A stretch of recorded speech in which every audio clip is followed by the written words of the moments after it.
إن الحمد لله نحمده ونستعينه ونستغفره ونعوذ بالله من شرور أنفسنا وسيئات أعمالنا من يهده الله فلا مضل له ومن يضلل فلا هادي له وأشهد أن لا إله إلا الله وحده لا شريك له وأشهد أن محمدا عبده ورسوله أما بعد فإن خير الحديث كتاب الله وخير الهدي هدي محمد صلى الله عليه وسلم وشر الأمور محدثاتها وكل محدثة بدعة وكل بدعة ضلالة وكل ضلالة في النار.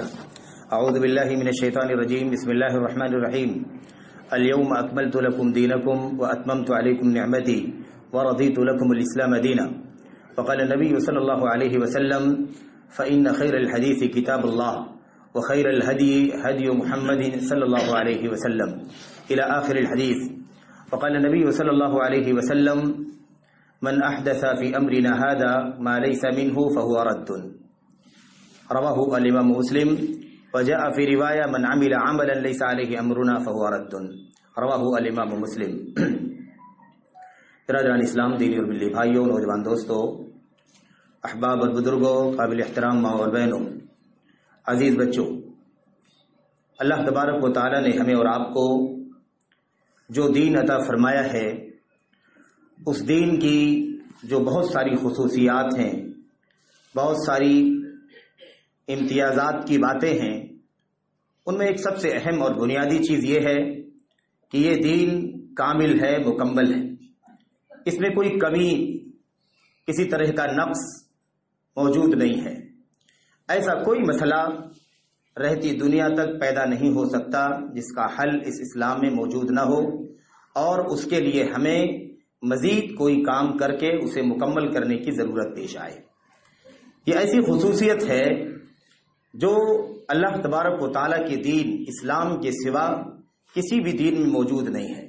حتیٰ کہ اس سے پہلے جو آسمانی دین، آسمانی مذاہب اس دنیا میں اترے، خواہ وہ عیسیٰ علیہ السلام کا دین ہو، یا ایسے ہی موسیٰ علیہ السلام پر اترنے والا دین ہو، یا ایسے ہی تورات، ایسے ہی حضرت داؤد علیہ السلام کا دین ہو جس کی کتاب زبور ہے قرآن کریم کی آیات کی روشنی میں، یا اس کے علاوہ جیسا کہ حدیث میں آتا ہے کہ انبیاء اور رسول علیہ السلام کی تعداد لاکھوں میں ہے.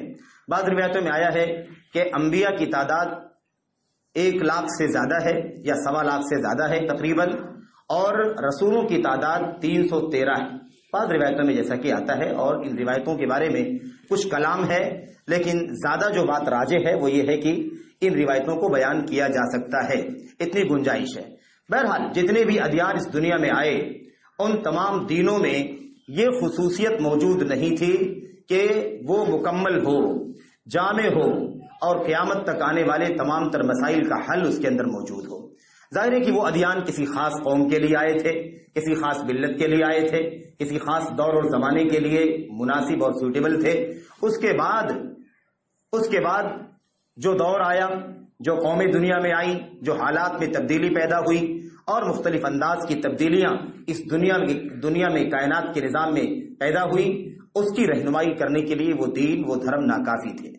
یہی وجہ ہے کہ آج بھی ہم دیکھتے ہیں کہ ان دینوں کے ماننے والے آئے دن ان کی کمیٹیاں بیٹھتی ہیں، ان کے سیمینار ہوتے ہیں، ان کی کانفرنسیں ہوتی ہیں، ان کے بڑے بڑے علماء اور پادری بیٹھتے ہیں، اور دنیا میں زندگی گزارنے کے لیے چونکہ ان کا دین ناکافی ہے، اس لیے اس میں آئے دن میٹنگ کر کے، مشورے کر کے تبدیلیاں کرتے ہیں، نئے نئے قوانین بناتے ہیں، نئے نئے لائحہ جات بناتے ہیں، اور اس کے ذریعے سے اپنی زندگی گزارنے کی کوشش کرتے ہیں.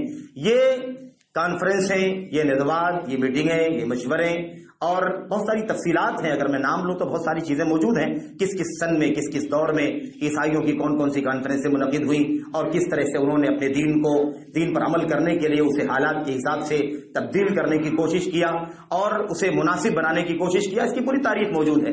بہرحال میرے بھائیوں، خلاصہ یہ ہے کہ یہ کانفرنسیں، یہ میٹنگیں جو آئے دن اپنے دین کو، اپنے دھرم کو حالات کے حساب سے مطابق اور مناسب بنانے کے لیے کی جا رہی ہیں، یہ ان ادیان اور مذاہب کی کمزوری اور ان کے نقص اور ان کے خلل ہونے کا سب سے بڑی دلیل ہے. میرے بھائیو، دین اسلام جامع ہے، کامل ہے. زندگی کے تمام تر مسائل میں کوئی بھی ایسا مسئلہ نہیں آئے گا جس کی رہنمائی اللہ تبارک و تعالیٰ کے دین میں موجود نہ ہو.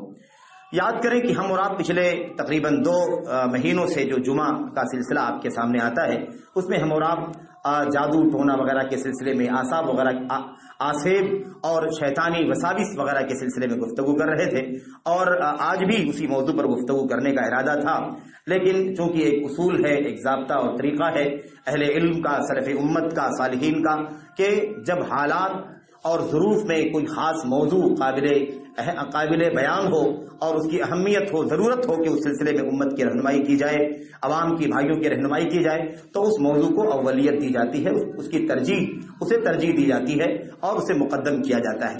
کیونکہ یہ شعبان کا مہینہ ہے اور اس سلسلے میں امت کا ایک بہت بڑا طبقہ بہت ساری بدعات میں ڈوبا ہوا ہے اور بہت سارے انحرافات اس کے اندر پائے جاتے ہیں۔ اس اعتبار سے جو چیز زیادہ مناسب معلوم ہوئی علماء کے بیچ میں وہ یہ کہ تقریباً آج کے اس خطبہ جمعہ میں عمومی طور پر جو موضوع زیر بحث آئے گا اکثر و بیشتر مسجدوں میں وہ شعبان کے سلسلے میں ہوگا، اور شعبان میں جو بدعات بہت سارے لوگوں کے ہاں پائی جاتی ہیں اس سلسلے میں ہوگا۔ اس پہلو کو مد نظر رکھتے ہوئے ہم نے مناسب سمجھا کہ اس موضوع کو تھوڑا سا تبدیل کر کے آج کے اس خطبہ جمعہ کے لیے شعبان کے سلسلے میں جو بدعات پائی جاتی ہیں اس سلسلے میں کچھ باتیں آپ کے سامنے کی جائیں، اس دعا کے ساتھ کہ اللہ تبارک و تعالی امت کو ہر اعتبار سے اپنے دین و ایمان کی اصلاح کرنے کی توفیق عطا فرمائے، اور اللہ عز و جل صحیح اور مستند معلومات کی روشنی میں جو دین اللہ عز و جل نے ہمیں عطا فرمایا ہے اور نبی کریم صلی اللہ علیہ وسلم کے ذریعے سے ہم تک پہنچایا ہے، اللہ تبارک و تعالیٰ اس کا علم حاصل کرنے کی توفیق عطا فرمائے اور اس کے مطابق اپنی زندگی گزارنے کی توفیق عطا فرمائے، آمین رب العالمین۔ شعبان کے سلسلے میں ایک مختصر سی بات تو یہ ہے کہ شعبان ان مہینوں میں سے ایک مہینہ ہے جن میں مسنون ہے روزہ رکھنا۔ روزہ، سنت کا روزہ، نفلی روزہ اس مہینے کے اندر اللہ کے نبی علیہ الصلوۃ والسلام رکھا کرتے تھے اور بہت زیادہ اہتمام کے ساتھ رکھا کرتے تھے، اور آپ جانتے ہیں کہ حضرت اما عائشہ صدیقہ رضی اللہ تعالیٰ عنہا اور دیگر بہت سارے صحابہ کرام سے روایتیں مروی ہیں جس کا خلاصہ یہ ہے کہ اللہ کے نبی علیہ الصلوۃ والسلام کسی مہینے کا اگر مکمل روزہ رکھتے تھے تو وہ رمضان کا مہینہ ہے، رمضان کے سوا کسی مہینے کا آپ علیہ الصلوۃ والسلام مکمل روزہ نہیں رکھتے تھے۔ اس کے بعد رمضان کے بعد سب سے زیادہ اگر کسی مہینے کا اللہ کے نبی روزہ رکھتے تھے تو وہ شعبان کا مہینہ ہے، بلکہ حضرت اما عائشہ صدیقہ رضی اللہ تعالیٰ عنہ کی روایت میں آتا ہے، وہ بیان کرتی ہیں کان یصوم شعبان کلہ، آپ اتنی کثرت سے شعبان میں روزہ رکھتے تھے کہ یوں سمجھو کہ پورا مہینہ ہی روزہ رکھتے تھے۔ اس کا مطلب یہ نہیں کہ مکمل رکھتے تھے، کیونکہ اس کی نفی پہلے کر چکی ہیں وہ کہ کسی مہینے کا رمضان کے علاوہ مکمل روزہ نہیں رکھا کرتے تھے، اس لیے یہ بات تو طے ہے، مسلم ہے کہ مکمل کسی مہینے کا روزہ رمضان کے سوا اللہ کے نبی علیہ الصلوۃ والسلام نہیں رکھا کرتے تھے، لیکن اس کے بعد کثرت سے روزہ رکھتے تھے۔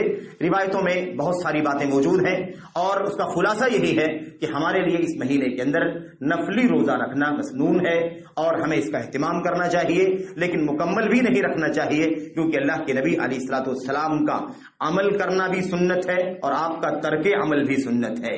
آپ کا کوئی کام کرنا سنت ہے اور آپ کا کسی کام کو چھوڑ دینا بھی سنت ہے، اس لیے سنت کی قسمیں ہیں، ان قسموں میں سے ایک سنت فعلیہ اور سنت ترکیہ، یعنی کی جانے والی سنت اور چھوڑ دینے والی سنت۔ اللہ کے نبی علیہ الصلوۃ والسلام کی ایک ایک ادا کو ہمیں ویسے ہی لینا ہے جیسے اللہ کے نبی علیہ الصلوۃ والسلام کی سیرت میں اور آپ کی زندگی میں ہمیں ملتی ہے۔ یہی اہل حدیثیت ہے، یہی کتاب و سنت پر عمل ہے، یہی سلف امت کا، صحابہ تابعین طبع تابعین کا طریقہ اور منہج ہے۔ اس لیے میرے بھائیوں، ہماری ذمہ داری ہے کہ ہم اللہ کے نبی علیہ الصلوۃ والسلام کی سنت کو جیسے پاتے ہیں ویسے ہی عمل کریں، اس کے علاوہ ہم کوئی تبدیلی اس کے اندر کرنے کی کوشش نہ کریں۔ میرے بھائیوں، تو رمضان کے مہینے کے علاوہ شعبان کے روزے میں نفلی روزہ ہمیں رکھنا چاہیے۔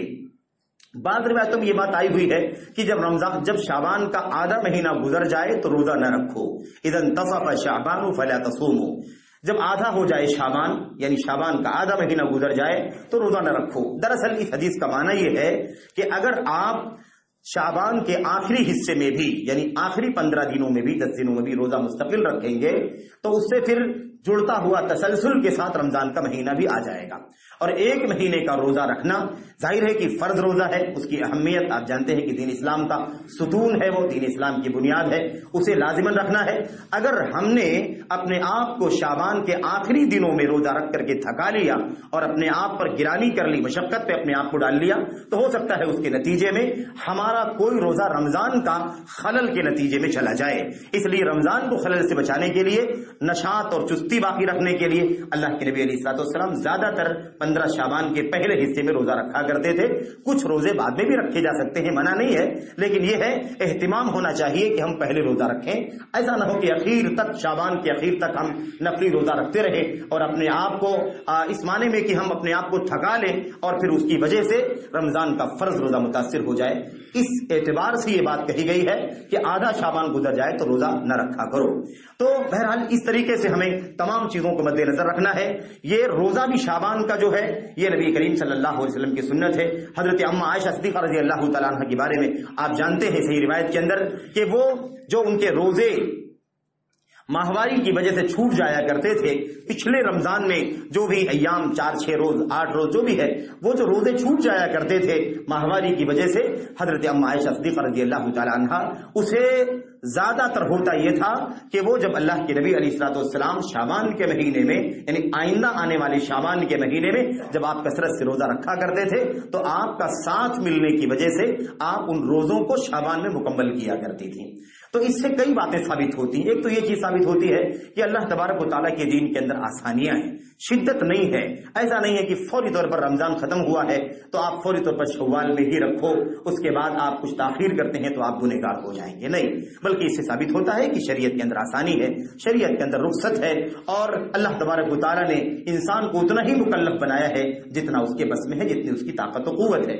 اس کے ساتھ یہ بھی بات معلوم پڑتی ہے کہ نبی کریم صلی اللہ علیہ وسلم کے ساتھ ملنے کی وجہ سے، یعنی جب کوئی عبادت کا ماحول بن جائے، عبادت کا ایک سما بن جائے تو پھر عبادت کرنے میں آسانی پیدا ہو جاتی ہے.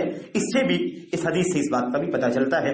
تو خواتین کے لیے، ماں بہنوں کے لیے یہ ایک بہت بڑی اہم چیز ہے کہ اگر روزے ان کے باقی ہوں تو انہیں چاہیے کہ وہ شعبان کے مہینے میں مکمل کر لیا کریں، اس سے زیادہ ڈیلے نہ کریں، کیونکہ انسان کی زندگی کا ویسے بھی کوئی بھروسہ نہیں ہے کہ کب اس کی موت واقع ہو جائے گی.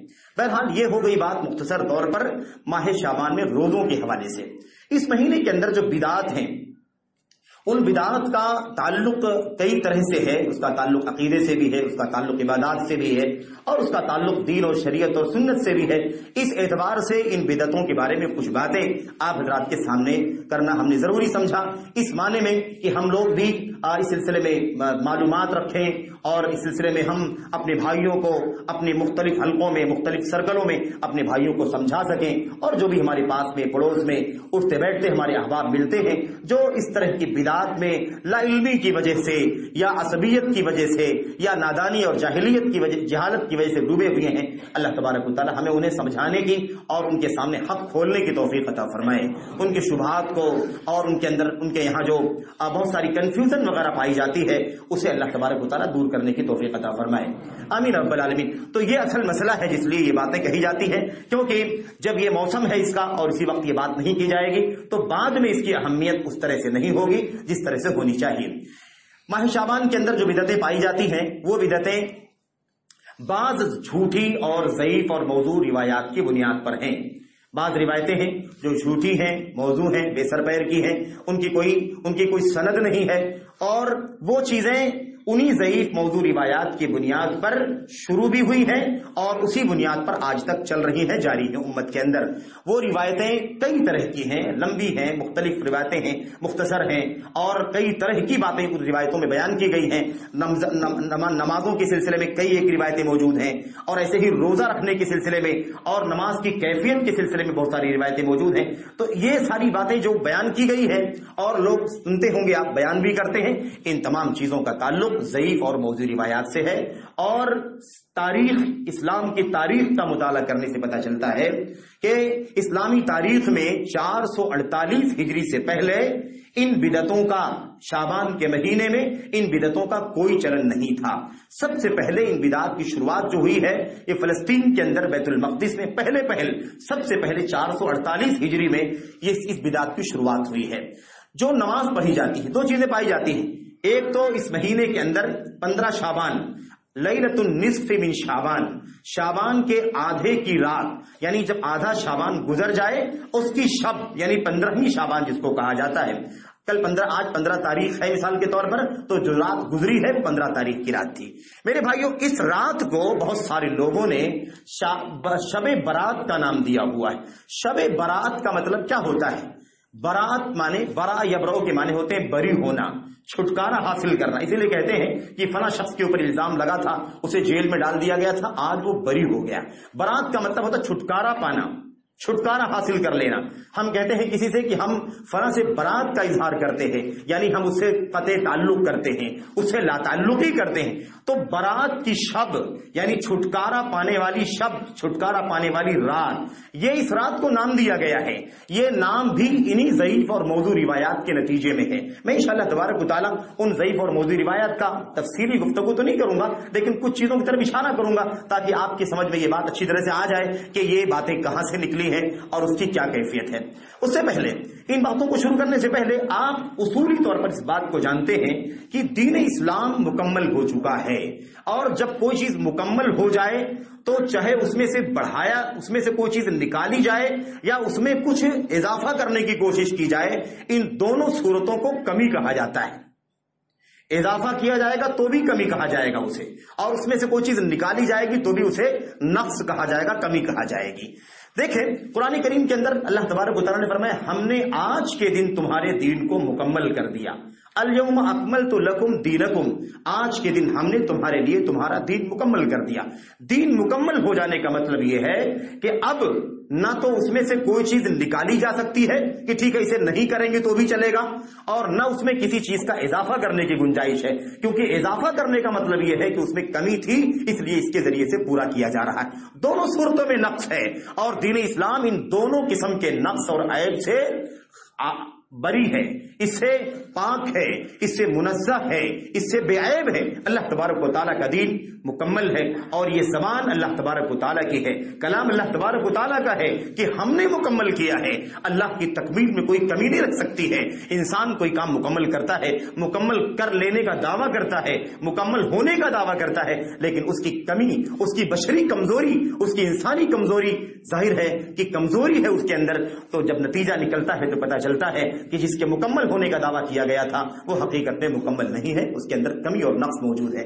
لیکن اللہ تبارک و تعالیٰ کا کمال ہے، اور اللہ تبارک و تعالیٰ کے کمال کے ذریعے سے یہ دین اسلام مکمل ہوا ہے، اس لیے اس میں کوئی کمی یا کسی بھی قسم کے اضافے کی کوئی گنجائش نہیں ہے۔ اسی بات کو، یہ اصولی باتیں آپ سن لیں، اسی بات کو امام مالک رحمۃ اللہ علیہ نے کہا تھا، اگر آج کوئی یہ کہتا ہے کہ دین اسلام کے اندر اس چیز کو کرنے میں کوئی حرج کی بات نہیں ہے، کیونکہ یہ کام نیکی کا کام ہے، یہ کام اچھائی کا کام ہے، یہ حسنہ ہے، یہ بھلائی کا کام ہے، خیر کا کام ہے۔ امام مالک کہتے ہیں جو کسی چیز کو کوئی کام کرے اور یہ سمجھے کہ یہ اچھائی کا کام ہے، یہ بھلائی کا کام ہے، اس کام کے کرنے پر ثواب ملے گا، اس کام کے کرنے پر اجر ملے گا، اس کا مطلب یہ ہے وہ کہنا چاہتا ہے کہ اس چیز کو محمد رسول اللہ صلی اللہ علیہ وسلم نے نہیں بتلایا، اور دین اسلام کو پورے طور پر جو امت تک پہنچانے کا اللہ نے حکم دیا تھا اس میں نعوذ باللہ محمد رسول اللہ صلی اللہ علیہ وسلم نے خیانت سے کام لیا۔ ظاہر سی بات ہے کہ دین اسلام اللہ تبارک و تعالیٰ کا دین ہے، اللہ نے اسے پہنچانے کے لیے محمد رسول اللہ صلی اللہ علیہ وسلم کا انتخاب کیا۔ اب اگر کسی چیز کے بارے میں دین کے نام پر، ثواب کے نام پر، اجر کے نام پر اگر ہم کریں اور یہ سوچیں کہ اسے ثواب ملے گا، تو اس کا مطلب یہی نکلتا ہے کہ یہ ثواب کا کام تھا، اسے محمد رسول اللہ صلی اللہ علیہ وسلم نے امت کو نہیں بتلایا، یعنی تبلیغ رسالت میں خیانت سے کام لیا۔ اس قدر الزام لگے گا محمد رسول اللہ صلی اللہ علیہ وسلم کے اوپر۔ اسی لیے جو کچھ دین ہے وہ اسی وقت مکمل ہو چکا ہے۔ امام مالک نے کہا تھا فما لم یکم یومئذ دینا لن یکون اليوم دینا، جو اس وقت دین نہیں تھا آج ہرگز وہ دین نہیں بن سکتا ہے۔ دین جو کچھ تھا، جو کچھ ہے، وہ اسی وقت اتر چکا ہے، وہ اسی وقت محمد رسول اللہ صلی اللہ علیہ وسلم کی زبان سے، آپ کے عمل سے، آپ کی کردار اور آپ کی سیرت سے امت کے سامنے آ چکا ہے۔ اب کوئی نقص، کسی بھی قسم کی تکمیل کی کوئی گنجائش اس کے اندر موجود نہیں ہے۔ یہ ہمارا دین و عقیدہ ہے۔ آپ کو ایک بات اور بتاؤں، یہ بات تو ہو رہی ہے کسی کام کے کرنے کے حوالے سے، کسی کام کو نئے سرے سے کیا جائے، مثال کے طور پر ثواب کی نیت سے کوئی کسی خاص وقت میں کوئی نماز پڑھی جائے، ثواب کی نیت سے کوئی خاص روزہ رکھا جائے، ثواب کی نیت سے تلاوت کی جائے، ثواب کی نیت سے کوئی رات جاگی جائے، شب بیداری کی جائے، ثواب کی نیت سے قیام اللیل کیا جائے، جس کی وضاحت جس کا اللہ تبارک و تعالیٰ کے دین میں، محمد رسول اللہ صلی اللہ علیہ وسلم کی شریعت میں کوئی ذکر موجود نہیں ہے، یعنی کوئی چیز براہ راست مستقل طور پر الگ سے کوئی کام کیا جائے، اس کی بات ہو رہی ہے۔ اس سے کہیں زیادہ میں آپ کے سامنے ایک چھوٹی سی مثال رکھوں کہ امت کے سلف کا دین اسلام کے مکمل ہو جانے کے سلسلے میں، اللہ کے نبی علیہ الصلوۃ والسلام کی سیرت اور آپ کی سنت کے کامل و مکمل ہونے کے سلسلے میں سلف امت کا، صحابہ اور تابعین کا عقیدہ کیا تھا، کیا عقیدہ تھا، ان کا منہج کیا تھا، ان کی سوچ کیا تھی۔ آپ دیکھیں حضرت امام عبدالرزاق صنعانی رحمۃ اللہ علیہ نے اپنی کتاب مصنف کے اندر، ایسے ہی امام بہقی نے اپنی کتاب کے اندر، اور ایسے ہی خطیب بغدادی نے الفقیہ والمتفقہ کے اندر، ان کتابوں کے اندر ان علماء نے ایک روایت نقل کی ہے جو حضرت سعید بن المسیب رحمۃ اللہ علیہ سے مروی۔ سعید بن المسیب کو آپ جانتے ہیں کہ سعید بن المسیب رحمۃ اللہ علیہ سید التابعین کہلاتے تھے، سید التابعین، تابعین کے سردار کہلانے والے یہ تابعی سعید بن المسیب رحمۃ اللہ علیہ، ان سے ایک روایت مروی ہے۔ وہ روایت یہ ہے، سعید بن المسیب رحمۃ اللہ علیہ نے ایک شخص کو دیکھا کہ فجر کے طلوع ہو جانے کے بعد، یعنی صبح صادق ہو جانے کے بعد، جو فجر کی اذان کا ٹائم ہوتا ہے، جو فجر کی نماز کے لیے ہم اذان دیتے ہیں، اس کو صبح صادق کہا جاتا ہے، جس وقت ہماری سحری کا وقت ختم ہو جاتا ہے، اور وہیں سے روزے کی شروعات ہوتی ہے اور غروب آفتاب تک یہ روزہ چلتا ہے۔ طلوع فجر، آپ جانتے ہیں جب طلوع فجر ہو جائے تو فجر کی نماز کا وقت شروع ہو جاتا ہے۔ اس کے بعد نبی کریم صلی اللہ علیہ وسلم کی جو سنت ہے وہ یہ ہے کہ آپ فجر کی 2 رکعت سنت پڑھا کرتے تھے، 2 رکعت آپ سنت پڑھتے تھے، اور وہ بھی رکعتین خفیفتین، نہایت ہی مختصر پڑھا کرتے تھے، بہت ہی ہلکی 2 رکعتیں پڑھا کرتے تھے۔ اور اللہ کے نبی نے فرمایا رکعت الفجر خیر من الدنیا وما فیہا، یہ 2 ہلکی 2 رکعتیں جو سنت کے نام پر ہم پڑھتے ہیں، یہ دنیا اور دنیا کی ساری دولت کے اوپر بھاری، اتنا اونچا مقام 2 رکعت سنتوں کا جسے ہم چھوڑ کر کے سوتے ہیں۔ میرے بھائیوں، اللہ تبارک و تعالیٰ سے دعا کریں کہ اللہ تعالیٰ مسلمانوں کو اپنی مسجدیں ایسے ہی جمعے کی طرح سے ہر نماز میں فل کرنے کی توفیق عطا فرمائے۔ ہم اچھی طرح سے اگر نمازی بن جائیں، اللہ کی قسم ہے دنیا کی کوئی طاقت کسی بھی مسئلے میں ہمیں آنکھ دکھانے کی جرات نہیں کر سکے گی۔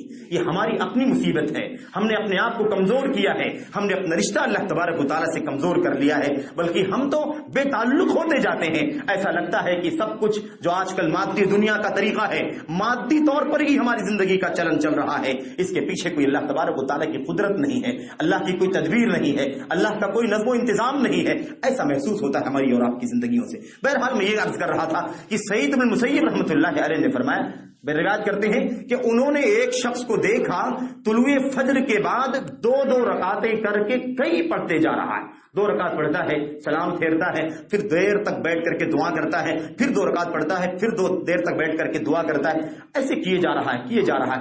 سید مسیب نے ان کو دیکھا تو ان کو ٹوکا، کہا کہ بھائی یہ آپ 2 رکعت کر کے آپ کتنی مرتبہ پڑھنا چاہتے ہیں اور ایسا آپ کیوں پڑھ رہے ہیں؟ نبی کریم صلی اللہ علیہ وسلم کا طریقہ تو یہ تھا کہ آپ 2 رکعت پڑھا کرتے تھے مختصر، اور اس کے بعد فجر کی 2 رکعت جو فرض نماز ہے اسے آپ لمبی پڑھا کرتے تھے، غلط میں شروع کیا کرتے تھے، یعنی جب اندھیرا زیادہ ہوتا تھا اسی وقت شروع کیا کرتے تھے اور لمبی تلاوت کرتے تھے، یہاں تک کہ ایسا لگتا تھا کہ روشنی دکھائی دینے لگی۔ یہ طریقہ تھا اسفروا بالفجر فإنه أعظم للأجر، فجر کی نماز کو غلط میں شروع کر کے اسے روشنی تک پڑھ کر کے ختم کرو، کیونکہ یہ اجر و ثواب میں بہت زیادہ اونچا ہے۔ یہ نبی کریم صلی اللہ علیہ وسلم کی سنت ہے۔ آج ہمارے بہت ساری بھائی بہت ساری مسجدوں کے اندر نمازیں دیر سے شروع کرتے ہیں، روشنی ہو جانے کے بعد شروع کرتے ہیں، اذان کے بعد 20 منٹ 25 منٹ کے بعد وہ نمازیں اذان دیتے ہیں، پھر نماز شروع کرتے ہیں۔ ان کا کہنا یہ ہے کہ نماز کو روشنی میں پڑھنا چاہیے، روشنی میں نہیں پڑھنا چاہیے بلکہ غلط میں پڑھنا چاہیے، اندھیرا جب چھایا ہوا ہو اسی وقت سے پڑھنا چاہیے اور لمبی تلاوت کرنا چاہیے یہاں تک کہ روشنی کا عکس دکھائی دینے لگے۔ یہ نبی کریم صلی اللہ علیہ وسلم کی سنت۔ بہرحال میرے بھائی، تو اس شخص نے کئی بار 2 رکعت کر کے پڑھا۔ سعید بن مسیب نے کہا کہ میں دیکھو ایسا مت کرو، یہ اللہ کے نبی علیہ الصلوۃ والسلام کی سنت کے خلاف ہے۔ آپ دیکھ رہے ہیں وہ 2 رکعت نماز سنت ہے اور اس نے 2 رکعت مزید پڑھا، پھر دعا کیا، پھر مزید پڑھا، پھر دعا کیا اس نے. وہ نماز ہی ہے جو اس نے اصل 2 رکعت نماز سنت کی پڑھی ہوگی، ویسے ہی اس کی دوسری 2 رکعتیں بھی ہیں، ویسے ہی اس کی تیسری 2 رکعتیں بھی ہیں، سب میں کوئی فرق نہیں ہے. لیکن امام سعید بن مسیب نے انہیں ٹوکا اور کہا کہ یہ طریقہ آپ کا غلط ہے، یہ طریقہ مناسب نہیں ہے، ایسا مت کیا کرو. فنہاہ عن ذلک، سعید بن مسیب نے انہیں اس آدمی کو اس سے روکا. وہ آدمی ناراض ہونے لگا کیونکہ نماز پڑھ رہا تھا، بڑی عقیدت سے پڑھ رہا تھا، بڑی محبت سے پڑھ رہا تھا، اور ظاہر ہے کہ وہ بیچارہ صبح بالکل اٹھ کر کے آیا تھا نماز پڑھنے کے لیے. تو سعید بن مسیب نے اسے جب تنبیہ کر دی تو وہ ناراض ہونے لگا. اس نے کہا، سعید بن مسیب کو مخاطب کر کے کہا، آپ مجھے کیوں ڈانٹتے ہیں؟ مجھے آپ کیوں ٹوک رہے ہیں نماز پڑھنے سے؟ ایعذبنی اللہ علی الصلاۃ، کیا اللہ تبارک و تعالی مجھے نماز پڑھنے پر عذاب دے گا؟ یہ نماز پڑھ رہا ہوں میں، کیا مجھے نماز پڑھنے پر اللہ تعالیٰ عذاب دے گا؟ نماز ہی تو ہے یہ. اس نقطے کو اچھی طرح سمجھ لو، کیونکہ ابھی جو آگے باتیں کرنے والے ہیں ہم انشاءاللہ تبارک و تعالیٰ اس اصول کو ہمیں اپنے سامنے رکھنا ضروری ہے. سعید بن مسیب سے کہا، کیا اللہ تبارک و تعالیٰ مجھے نماز پڑھنے پر عذاب دے گا؟ سعید بن مسیب نے ایک بہت ہی اصولی جواب دیا، اور اس اصولی جواب کی تشریح میں علامہ البانی رحمۃ اللہ علیہ نے ارواء الغلیل میں تبصرہ بھی کیا ہے. انہوں نے کہا، انہ لا يعذبك اللہ علی الصلاۃ وانما يعذبك اللہ علی خلاف السنہ. اللہ تبارک و تعالیٰ تمہیں نماز پڑھنے پر گناہ تو نہیں دے گا، تمہیں نماز پڑھنے پر عذاب نہیں دے گا، لیکن سنت کے خلاف ہے یہ نماز، اس لیے اللہ تعالیٰ تمہیں عذاب دے گا. تو یہاں مسئلہ نماز پڑھنے کا ہی نہیں ہے، طریقہ نماز خلاف سنت ہے، سنت کی خلاف طریقہ ہے. آپ نے 2 ہی رکعت پڑھی ہے، آپ کو 4 پڑھنے کی گنجائش نہیں ہے، آپ کو 6 پڑھنے کی گنجائش نہیں ہے. آپ نے ثواب کے لیے دوسری 2 رکعت پڑھا، پھر دوسری 2 رکعت پڑھا، اور آپ نے سمجھا کہ یہ ثواب کا کام ہے کیونکہ نماز ہے، اس میں تکبیر تحریمہ ہے، اس میں سورہ فاتحہ ہے، اس میں قیام ہے، اس میں رکوع اور سجدہ اور تشہد ہے، کیسے ثواب ملے گا؟ یہ کام ثواب کے ہیں، لیکن طریقہ محمد رسول اللہ صلی اللہ علیہ وسلم کے خلاف ہے. یہ طریقہ تھا امت کے سلف کا طریقہ تھا. اور یہاں سعید بن مسیب رحمۃ اللہ علیہ نے ہمیں امت کو ایک اصول بتا دیا، ایک قاعدہ اور ایک پرنسپل بتا دیا کہ سمجھ لو، کسی نیک کام کو دیکھ کر کے مرعوب ہونے کی ضرورت نہیں ہے، کسی نیک کام کو نیک سمجھنا کافی نہیں ہے، ضروری ہے کہ اس نیک کام کو اللہ کے نبی علیہ الصلوۃ والسلام نے اسی کیفیت میں، اسی طریقے سے، اسی وقت پر، اسی تعداد میں پڑھا ہوگا تو وہ چیز ثواب کی ہوگی، وہ چیز اجر کی ہوگی. ورنہ اگر اس کی کیفیت تبدیل کر لیا، اس کی تعداد کو بڑھا لیا، اس کی نوعیت کو بدل دیا، اس کے ٹائم کو خاص کر لیا، تو وہ چیز نبی کریم صلی اللہ علیہ وسلم کی سنت کے خلاف ہو جائے گی، اور اس کی وجہ سے انسان کو ثواب نہیں ملے گا بلکہ اللہ تبارک و تعالیٰ عذاب عطا فرمائے گا. تو یہ چیز ہے اصل میں بات سمجھنے کی ہے. آج اس شب برات کے مسئلے میں کیا ہوتا ہے؟ حضرت علی بن ابی طالب رضی اللہ تعالیٰ عنہ سے مروی 2-3 روایتیں موجود ہیں. ان روایتوں کا خلاصہ یہ ہے، ان کا خلاصہ ایک روایت میں ہے، اور یہ ساری روایتیں جھوٹی ہیں، یہ ساری روایتیں بے اصل ہیں، موضوع ہیں. اگر بتانا نہیں ہوتا تو ان روایتوں کو میں نہیں پڑھتا آپ کے سامنے، کیونکہ ضعیف اور موضوع روایتوں کے بارے میں اصول یہ ہے کہ بتانا ہو کہ یہ ضعیف ہے، بتانا ہو کہ یہ جھوٹی بات ہے، بتانا ہو کہ یہ گڑی ہوئی اور فیبریکیٹڈ بات ہے تو ہی اسے بیان کرنا جائز ہے، ورنہ ایسے ہی بیان کر کے بغیر اس کی نکارت واضح کیے ہوئے اسے بیان کرنا جائز نہیں ہے. اس لیے آپ کے سامنے بیان کیا جا رہا ہے تاکہ یہ باتیں آپ بھی سمجھیں اور اپنے بھائیوں کو سمجھائیں جو بہت ساری نادانیوں میں، بہت ساری جہالتوں میں اس طرح کے کام کر رہے ہیں اور اپنے آپ کو بہت زیادہ تھکا رہے ہیں، بہت زیادہ تھکا رہے ہیں. خیر 2-3 باتیں میں عرض کر دینا چاہتا ہوں اختصار کے ساتھ. دیکھیں، سب سے پہلی بات تو یہ ہے کہ حضرت علی سے یہ روایت مروی ہے کہ اللہ کے نبی علیہ الصلوۃ والسلام نے حضرت علی کو مخاطب کرتے ہوئے کہا، یا علی، اے علی رضی اللہ تعالی عنہ، اذا جاء لیلۃ النصف من شعبان، جب شعبان کی 15ویں شب آئے، فقوموا لیلہا وصوموا نہارہا، تو دن میں روزہ رکھو اور رات میں قیام اللیل کرو.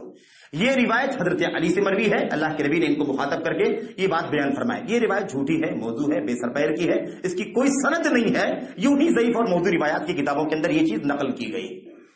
ایسے ہی حضرت علی ہی کے بارے میں سے مروی یہ روایت بھی آئی ہوئی جس میں اور تفصیل ہے، اس میں اجمال ہے کہ 15ویں شب کو تمہیں روزہ رکھنا ہے اور اس کی رات میں تمہیں قیام اللیل کرنا ہے. یہ بات اجمال کے ساتھ ہے. اب اس کے بعد اس روایت میں حضرت علی ہی سے مروی ہے یہ روایت بھی، اس میں تفصیل ہے. اس میں یہ ہے کہ اللہ کے نبی نے ان کو مخاطب کر کے فرمایا کہ علی، جب 15ویں شعبان کی شب آئے تو تم رات میں قیام اللیل کرو. رات میں کیا کرو؟ دن میں روزہ رکھو، دن میں روزہ رکھو، روزہ بعد میں آئے گا. رات میں نماز پڑھو. پھر اس نماز کی تعداد میں، اس کی کیفیت میں اور اس کے اندر جو تلاوت وغیرہ کی جاتی ہے اس میں الگ الگ تفصیلات بیان کی گئی ہیں۔ ایک روایت میں یہ کہا گیا ہے کہ اس میں 100 رکعت نماز پڑھی جاتی ہے۔ اس نماز کا نام جو شعبان کی 15ویں شب میں بہت سارے لوگ پڑھتے ہیں، اسے صلاۃ الفیہ کا نام دیا گیا ہے۔ الف کے معنی ہزار کے ہوتے ہیں اور الفیہ کے معنی ہوتے ہیں ہزاری نماز۔ صلاۃ الفیہ یعنی ہزاری نماز۔ اس کا یہ نام کیوں پڑا ہے؟ اس کی وجہ یہ ہے کہ یہ نماز 100 رکعت کی ہے۔ مجھے بتاؤ کہ اسلام کے اندر کوئی نماز 100 رکعت کی ہے؟ کوئی بھی نماز 100 رکعت کی اللہ کے نبی نے کہیں بتلائی ہے ہم کو؟ 100 رکعت کی کوئی نماز نہیں میرے بھائیو۔ کوئی 20 دن ہم نماز پڑھیں گے فرض، تب جا کر کے ہماری 100 نمازیں ہوں گی۔ اگر رکعتیں جوڑتے ہیں تو فرض نمازوں کی رکعتیں 17 رکعتیں بنتی ہیں، اور آپ دیکھیے کہ کتنا بنے گا، یہ پورا ہفتہ آپ پڑھیں گے تو یہ 100 رکعتیں بنے گی۔ تو کہنے کا مطلب یہ ہے 100 رکعت نماز، اور ہر رکعت کے اندر ایک مرتبہ سورہ فاتحہ۔ آپ دیکھیے امت کے اندر فرض نمازوں میں سورہ فاتحہ کے بارے میں آج تک اختلاف رکھا گیا ہے، لیکن اس طرح کی جتنی بدعتی نمازیں ہیں ان نمازوں کے اندر سورہ فاتحہ کا ذکر بڑی وضاحت کے ساتھ موجود ہے۔ سورہ فاتحہ 1 مرتبہ اور اس کے بعد سورہ اخلاص 10 مرتبہ پڑھا جائے، اسی اعتبار سے اس کا نام صلاۃ الفیہ رکھا گیا۔ 100 رکعت کی نماز ہے اور ہر رکعت میں 10 مرتبہ قل هو اللہ احد پڑھنا ہے، اس اعتبار سے یہ 1000 کی تعداد ہو جائے گی۔ چونکہ سورہ اخلاص 1000 مرتبہ پڑھی جاتی ہے، اس لیے اس کا نام کیا ہے؟ صلاۃ الفیہ ہے۔ میرے بھائیوں، فرض نمازیں جو انسان کے اوپر دین اسلام نے فرض قرار دی ہیں، دین اسلام کا ستون ہے، جو لوگ فرض نمازیں نہیں پڑھتے ہیں وہ بھی 15 شعبان کی شب میں ان 100 رکعتوں کا اہتمام ایسے کرتے ہیں جیسے اس سے بڑا نیکی کا کوئی کام نہیں ہے۔ یہ روایت کیسی ہے؟ یہ روایت موضوع جھوٹی ہے، باطل ہے، بے سند بات ہے، اس کی کوئی سند نہیں ہے، بے سند کی روایت موجود ہے۔ حضرت علی کے نام سے یہ بات بیان کی جا رہی ہے، اور پھر اس کے بعد اور بھی تفصیلات ہیں کیسے کیسے کیا اس میں کرنا ہے، یہ اس کا خلاصہ ہے۔ بعض روایتوں میں ہے کہ اس رات میں 14 رکعتیں نماز پڑھنی، بعض روایتوں میں ہے کہ 12 رکعتیں نماز پڑھنی، بعض روایتوں میں ہے کہ 4 رکعت نماز پڑھنی ہے، الگ الگ تفصیلات۔ ظاہر ہے محمد رسول اللہ صلی اللہ علیہ وسلم کی سنت کی مہر نہیں لگی ہوئی ہے، بنانا ہی ہے تو بنانے والوں نے کئی طرح سے بنا کر کے امت میں پھیلا دیا ہے، اور اس کے بعد لوگ اس کے پیچھے پڑے ہوئے ہیں۔ میں آپ سے عرض کر رہا تھا کہ حضرت زید ابن اسلم رحمت اللہ علیہ نے بیان کیا ہے کہ 448 ہجری سے پہلے ہمارے یہاں فلسطین میں بیت المقدس میں مسجد اقصی میں سب سے پہلے سن 448 میں اس نماز کی شروعات ہوئی۔ اس سے پہلے ہم اس نماز کو کسی بھی طرح سے کہیں نہیں جانتے۔ شروعات اس کی کہاں ہوئی ہے؟ بیت المقدس فلسطین کے اندر۔ ہوا کیسے؟ وہ بیان کرتے ہیں، کہتے ہیں کہ نابلس سے ایک جگہ ہے، نابلس سے ایک آدمی ابن ابو الحمرا نام کا آیا اور رات میں عشاء کی نماز کے بعد کھڑے ہو کر کے یا مغرب اور عشاء کی نماز کے بیچ میں کھڑے ہو کر کے وہ نماز پڑھنے لگا۔ وضو کر کے آیا، ہاتھ باندھ کر کے کھڑا ہو گیا اور میٹھی آواز میں سورہ فاتحہ کی تلاوت کرنے لگا، اور اس کے بعد قل هو اللہ احد کی تلاوت کرنے لگا، 1 بار 2 بار 3 بار 10 بار اس نے اس طریقے سے نماز شروع کی، اور میٹھی آواز تھی، شیریں آواز تھی۔ لوگوں نے نفل سمجھ کر کے وضو کر کے اس کے ساتھ نماز پڑھنا شروع کر دیا، اور ایک آدمی جڑ گیا، پھر دوسرا، تیسرا، چوتھا، 5واں جڑ گیا، اور اس طریقے سے 15ویں شعبان ختم ہو گئی، اور یہ 4-5 لوگوں نے پہلی مرتبہ ابن ابو الحمرا نامی نابلس کے آدمی کے ساتھ نماز پڑھی، اور اس کے بعد یہ وقت چلا گیا۔ آئندہ سال، اگلے سال جب 1 سال گزر گیا تو پھر یہی شخص ابن ابو الحمرا آیا، اور جو لوگ اس کے ساتھ پچھلی مرتبہ 4-5 لوگوں نے نماز پڑھی تھی وہ لوگ بھی شریک ہوئے، اور ان کے دیکھا کئی لوگوں نے ایک پوری جماعت کی شکل میں اس کے ساتھ نماز پڑھنا شروع کر دیا۔ اور پھر اس کے بعد وہ کہتے ہیں کہ اس طرح سے دھیرے دھیرے یہ بدعت، یہ نماز جو بدعت کی نماز ہے، اس پر کتاب و سنت کی کوئی مہر نہیں ہے، اس کے ضعیف اور جھوٹے ہونے میں کوئی شک نہیں ہے۔ اس نماز کا چرچا گھر گھر ہو گیا، پورے فلسطین کے اندر لوگوں نے اس کو کرنا پڑھنا شروع کر دیا۔ حجاز کے علاقے میں جب اس چیز کا چرچا ہوا کہ ایسی کوئی نماز فلسطین کے اندر چل رہی ہے، اور بیت المقدس میں اور پورے شہر میں لوگ اس طرح کی نماز 15 شعبان پڑھتے ہیں، تو حجاز کے علماء یعنی مکہ، مدینہ، طائف کے علماء نے اس کی سخت مذمت کی، سخت نوٹس لیا، کہا یہ کون سا دین ہے؟ عبادات میں نمازوں کی شروعات کی جانے لگی، روزے رکھے جانے لگے الگ سے، ایسی کوئی نماز اللہ کے دین کے اندر موجود نہیں۔ تو علماء حجاز نے اس کی مذمت کی، اور علماء جو فلسطین کے علماء تھے وہاں کے علماء نے بھی مذمت کی، لیکن چونکہ وہی شروعات ہوئی، اختلاف ہو گیا، کچھ لوگوں نے موافقت کی، کچھ لوگوں نے مخالفت کی، کسی نے کہا کہ نفل ہے کوئی حرج کی بات نہیں، کسی نے کہا کہ اس کو جماعت تو نہ بنائی جائے، لیکن الگ الگ لوگ اپنے گھروں میں پڑھنا چاہے تو پڑھ سکتے ہیں۔ لیکن ظاہر ہے کہ ایک بدعت کی شروعات ہو گئی تو پھر کئی شکلیں اس کی بن جاتی ہیں، کئی صورتیں اس کی بن جاتی ہیں، اور لوگ الگ الگ طرح سے اس پر عمل کرنا شروع کر دیتے ہیں۔ اسی نماز کو صلاۃ الرغائب بھی کہتے ہیں، اسی نماز کو صلاۃ الالفیہ بھی کہتے ہیں۔ میرے بھائی میں آپ سے کہہ رہا تھا کہ اس رات کو شب برات کہا جاتا ہے، اس کی وجہ کیا ہے؟ یہی نماز ہے، کیونکہ اس نماز کے بارے میں اخیر میں بتلایا گیا ہے کہ جو 100 رکعت نماز پڑھے گا، ایک مرتبہ سورہ فاتحہ 100 مرتبہ اور 10 مرتبہ ہر رکعت کے اندر قل هو اللہ احد کی تلاوت کرے گا، قضى اللہ لہ کل حاجتہ، اللہ تبارک و تعالیٰ اس کی ساری مرادیں پوری کر دے گا، ساری مرادیں پوری کر دے گا، اس کی بخشش ہو جائے گی، اس کا جنت میں داخلہ یقینی ہو جائے گا، اس کی جہنم سے اس کی آزادی یقینی ہو جائے گی، گویا کہ وہ جہنم سے بری ہو جائے گا، جہنم سے چھٹکارا حاصل کر لے گا اور جنت کا مستحق بن بیٹھے گا۔ اسی حدیث کے اس آخری ٹکڑے سے کہ اللہ اس کی ساری مرادیں پوری کر دے گا، جو اچھائیاں اسے چاہیے سب مل جائیں گی، جو تکلیف کی چیزیں ہیں اسے چھٹکارا چاہیے سب حاصل ہو جائے گا، گویا کہ آج اسے اس رات میں برات کا پروانہ مل جائے گا کہ اب یہ بخشایا ہوا ہے اور اسے جنت کی ضمانت اور گارنٹی حاصل۔ اس بنیاد پر اس روایت کو، اس رات کو شب برات کا نام دیا گیا ہے۔ میرے بھائیوں، ہوتا یہ ہے کہ اس رات میں لوگ اتنا اہتمام کرتے ہیں جتنا کبھی فرض نماز کے لیے بھی اہتمام نہیں کرتے۔ آج صورتحال ایسی بنی ہوئی ہے، اور اس کے بعد جب دوسرا دن آتا ہے، یعنی جب دن شروع ہوتا ہے، تو لوگ اس میں روزہ رکھتے ہیں، روزہ مشقت کے ساتھ روزہ رکھتے ہیں، جو فرض روزے نہیں رکھتے۔ آج بھی میرے بھائی رمضان کا مہینہ آنے والا ہے، کتنے ایسے لوگ آپ کو ملیں گے روزہ نہیں رکھتے ہیں، وہ کھانا کھاتے بھی آپ کو ملیں گے، جوس پیتے بھی آپ کو ملیں گے۔ آپ اسے پوچھیں کہ بھائی آپ کا روزہ نہیں ہے، آپ کا کیا نام ہے، آپ مسلمان نہیں ہیں؟ ہاں مسلمان ہوں۔ روزہ نہیں رکھتے ہو؟ کہتے ہیں کیا؟ کہتے ہیں ہماری جاب بہت مشکل ہے، ہماری سروس بہت مشکل ہے، ہمارا کام اتنا مشکل ہے، نہیں ہو پاتا، روزہ نہیں رکھ پاتے ہیں۔ اللہ کی قسم ہے، مجھے وہ بات یاد آتی ہے جو اللہ کے نبی علیہ السلام نے منافقین نے غزوہ تبوک کے موقع پر کہا تھا۔ غزوہ تبوک یاد ہے آپ کو؟ غزوہ تبوک کے موقع پر بہت سارے منافقوں نے گرمی کی شدت کی وجہ سے، چلچلاتی دھوپ کے موسم میں، گرمی کے موسم میں جب کھجوروں کے پکنے کا ٹائم ہوتا ہے، اس وقت جنگ تبوک پیش آئی تھی، جسے غزوہ ذات العسرہ بھی کہا جاتا ہے۔ بڑی مشکل والی جنگ، بڑی تنگ دستی والی جنگ تھی وہ۔ میرے بھائیوں، اس وقت کچھ منافقوں نے اپنے آپ کو پیچھے رکھا، جنگ میں شریک نہیں ہوئے۔ جب ان سے بات چیت کی گئی تم نے کیوں جنگ میں شرکت نہیں کی، تو ان لوگوں نے کیا جواب دیا؟ کہا اللہ کے نبی علیہ السلام بہت سخت گرمی تھی، بہت سخت گرمی تھی، اس گرمی میں ہماری ہمت نہ ہوئی کہ ہم میدان کارزار میں آپ کا ساتھ دے سکتے، اس لیے ہم جنگ میں شریک نہیں ہوئے۔ اس پر اللہ تبارک و تعالیٰ نے قرآن کریم کی آیت کریمہ اتاری اور اللہ نے فرمایا اے اللہ کے نبی، یہ آپ کو جواب دے رہے ہیں کہ بڑی سخت گرمی ہے، اس لیے ہم جنگ میں شرکت نہیں کر سکے۔ قل نار جہنم اشد حرا لو کانوا یعلمون، آپ انہیں کہہ دیجئے کہ جہنم کی آگ اس سے کہیں زیادہ سخت ہے، کاش یہ جانتے۔ میرے بھائیوں، اس گرمی کی شدت سے ہم روزہ چھوڑ دیں گے تو جہنم کی آگ کیسے برداشت کریں گے؟ جہنم کی آگ اس سے کہیں زیادہ سخت گرم ہے۔ تو اصل یہی ہے کہ ایمان کی قوت اور ایمان کی صلابت کا مسئلہ ہے۔ انسان کے دل میں ایمان کمزور ہو جاتا ہے تو انسان اس طرح کی باتیں بآسانی کر لیتا ہے اور اپنے آپ کو مطمئن کر لیتا ہے، میں تو مجبور ہوں، میری سروس کا مسئلہ ہے، اگر نہیں کروں گا میرے بچے کہاں سے کھائیں گے، اس طرح کی باتیں لوگ کرتے ہیں۔ میرے بھائیوں، زندگی اللہ تبارک و تعالیٰ نے ہمیں اور آپ کو دی ہے، یہ قدر کرنے کی چیز ہے۔ اللہ کی بندگی کر کے اپنی زندگیاں گزار لو، ورنہ نہ جانے انجام ہمارا کیا ہوگا۔ اللہ سے دعا کرو کہ اللہ تعالیٰ ہمیں حسن خاتمہ کی توفیق عطا فرمائے۔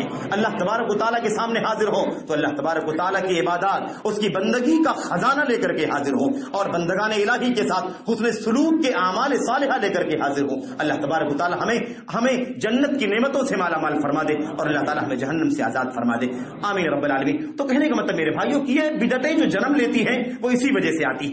آج اگر ہم کسی کو کہتے ہیں کہ بھائی یہ آپ نماز پڑھتے ہو 15 شعبان کو، یہ نماز حرام ہے، اس کی کوئی دلیل نہیں ہے، نہ اللہ کے نبی نے پڑھی، نہ صحابہ نے پڑھی، تابعین کسی نے نہیں پڑھی، یہ بدعت ہے، تو لوگ کہتے ہیں عجیب و غریب مسلمان ہو تم، نماز پڑھنے سے روکتے ہو ان کو۔ نماز پڑھنے سے کیا گناہ ملتا ہے؟ نماز پڑھنا کوئی غلط کام ہے؟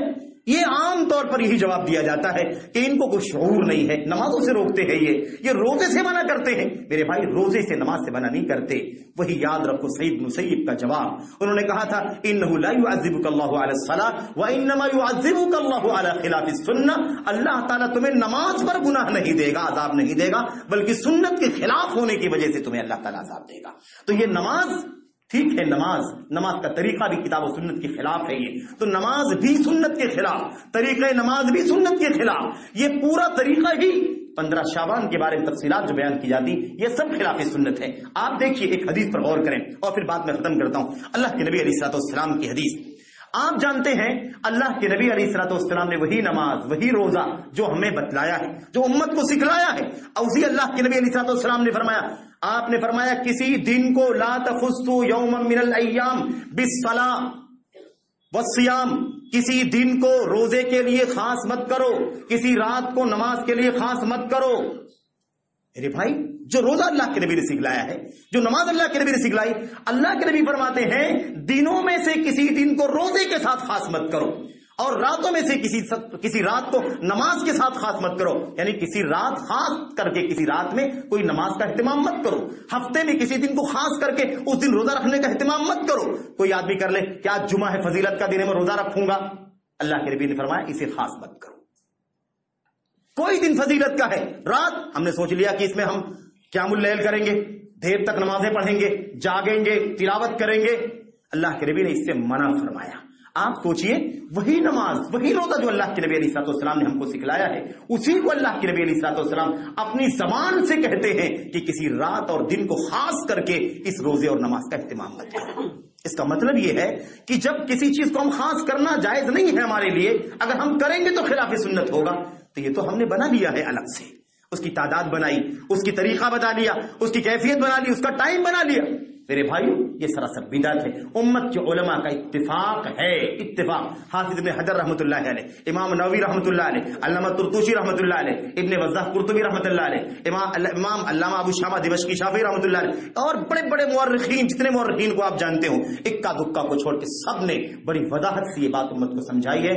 اللہ واسطے امت کے لوگوں، یہ وہ چیزیں ہیں جس پر اللہ کے نبی کی سنت کی مہر نہیں لگی ہے، نہ اللہ کے نبی کے نے یہ کام کیے ہیں، نہ اللہ کے نبی کے صحابہ نے کبھی 15 شعبان کو روزہ رکھا اور رات کو نمازیں پڑھی، تلاوت کیا، قمقمے لگائے، گھروں میں لائٹنگ کی، ایسا کوئی کام اللہ کے نبی اور اللہ کے نبی کے صحابہ نے نہیں کیا ہے۔ اور جو چیز اللہ کے نبی کی سنت سے ہمیں نہیں ملتی، صحابہ کی زندگی میں نہیں ملتی، وہ کبھی دین نہیں ہو سکتی۔ اس لیے آج بھی اسے ثواب کا کام سمجھ کر کے کرنا کبھی ثواب کا ذریعہ نہیں بن سکتا۔ اس لیے میرے بھائیوں اللہ سے دعا کریں کہ اللہ تبارک و تعالیٰ امت کو کتاب و سنت کے علم کی روشنی میں عمل کرنے کی توفیق عطا فرمائے۔ اللہ تعالیٰ رسم و رواج سے، روایتوں سے، اللہ تبارک و تعالی جہالت کی بنیاد پر اور محض ایک روایت کی شکل میں، رسم کی شکل میں جو چیزیں چلتی چلی آ رہی، اللہ تعالیٰ اس پر نظر ثانی کرنے کی توفیق عطا فرمائے اور اسے توبہ کر کے صحیح کتاب و سنت کی روشنی میں عمل کرنے کی توفیق عطا فرمائے۔ آمین رب العالمین، وصلی اللہ وسلم وبارک علی نبینا محمد وعلی آلہ وصحبہ اجمعین۔ السلام علیکم ورحمۃ اللہ وبرکاتہ۔ ایک بات اور رہ گئی ہے چھوٹی سی، قرآن کریم کے اندر سورہ دخان کی آیت کریمہ ہے، انا انزلناہ فی لیلۃ مبارکۃ انا کنا منذرین۔ ہم نے اس قرآن کریم کو ایک بابرکت رات میں اتارا ہے، ہم ہی ڈرانے والے۔ اللہ کے نبی علیہ الصلوۃ والسلام، اللہ تبارک و تعالیٰ نے کیا فرمایا؟ ہم نے اس قرآن کریم کو ایک بابرکت رات میں اتارا۔ اس بابرکت رات سے مراد، یہ بابرکت رات کون سی ہے؟